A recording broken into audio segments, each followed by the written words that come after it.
Okay, let's talk about why the hell did I make this. Well, I was on YouTube and I saw a video essay on Record of Lodoss War.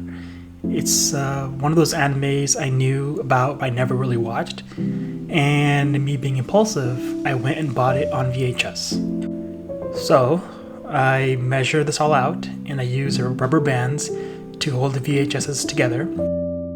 I would measure the box it came in, but it's bigger than the combined VHSs.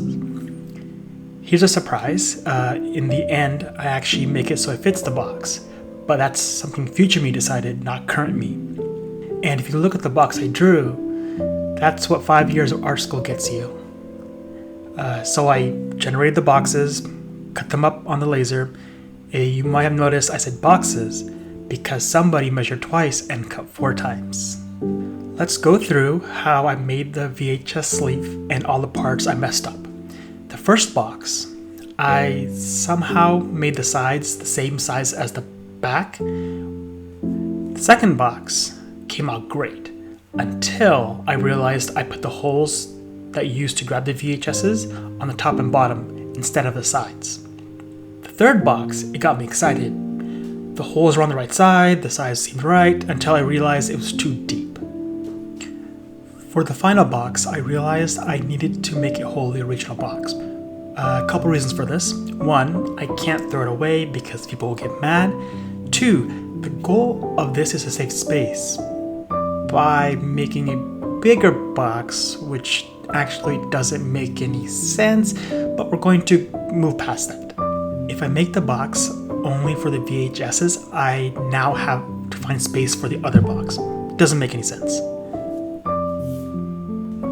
After cutting out the felt on the laser, I used some 77 3M spray to adhere the felt to the plywood.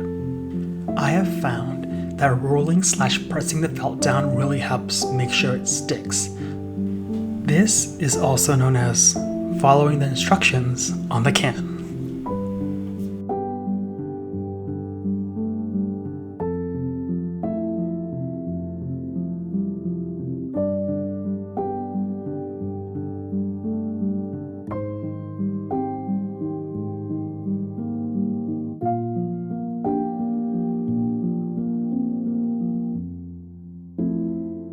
Okay, for this shot, I'm printing all the artwork, and in my pursuit of sticking cameras where they shouldn't go, I stuck my GoPro on the side of the glass, which gives you this really cool shot, but then my laser head hits the GoPro.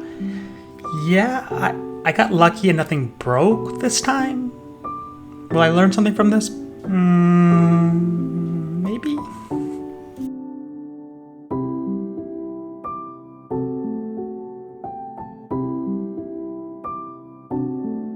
This is such a niche thing, I think.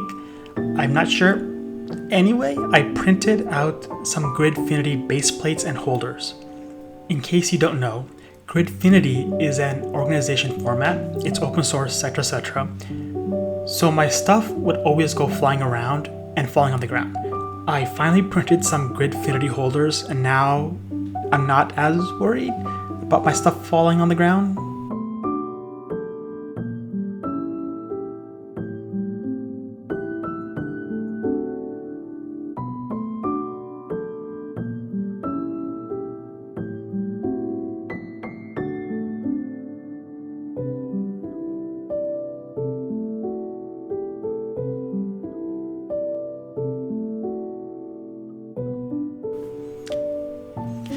Okay. Here's one of my mess ups. I sized this walnut piece wrong, and it's going to lead to a problem when I glue up the sides.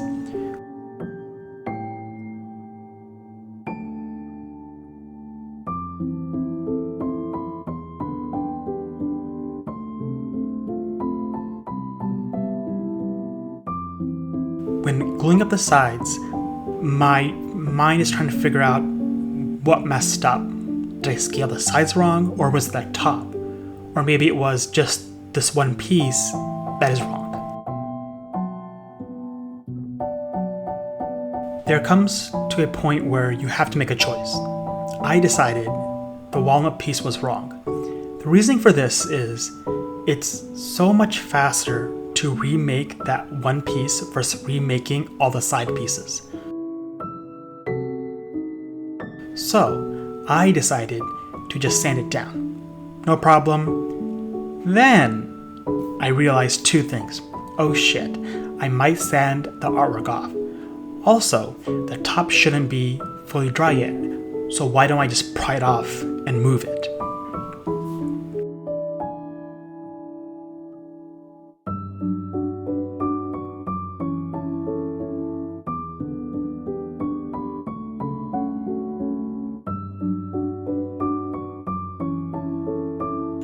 Oftentimes when I'm woodworking, I'll get random thoughts, like I clamp so much, my wrists should be way bigger, but they're not.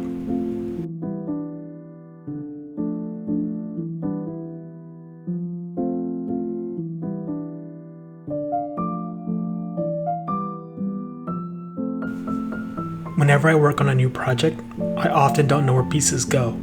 Even though I made the print, since it's new to me, I don't remember. Oftentimes, I do something called a dry fit, where I put the pieces together to make sure it fits, and I have a vague understanding of where things go. Still, I'll mess up, and you'll see me here and there throughout this video messing up on the gluing.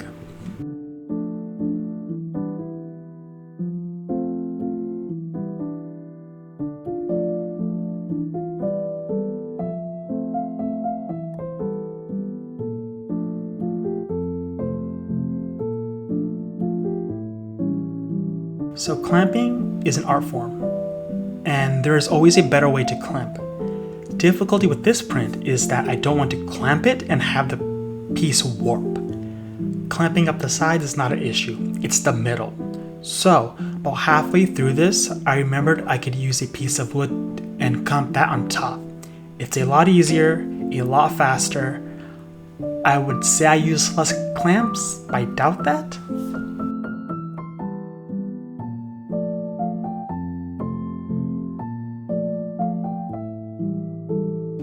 Whenever I make a new project, actually it doesn't even have to be a new project, I spam all my friends and family to ask what they think. I'm constantly spamming them. Sometimes I wonder why they haven't blocked me yet. I spam them because as an artist, I doubt a lot of what I do. Also, they give me some good feedback and tips. Are all the tips / feedback good? No, not at all. Some of it is utter trash. Actually, a lot of it is, but here we are. The original idea was to leave the front bare plywood. My cousin said it was too jarring to see nice woodworking and all of a sudden bright plastic looking purple. So he busted out his color wheel and said, try a yellow wood. That's why I added some yellow heart to the front. I find the Dremel tool a great tool to sand hard to reach areas and curves. After sanding and all that, I apply the finish. I use a brush so I can get into the hard to reach areas of the design. Sometimes when I'm applying varnish like this, I feel like I'm one of those YouTube people that restore paintings.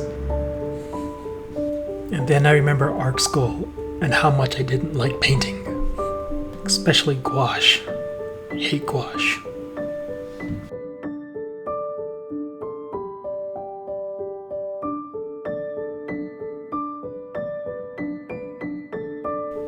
And here's the final shot. Thanks for watching. See you next time.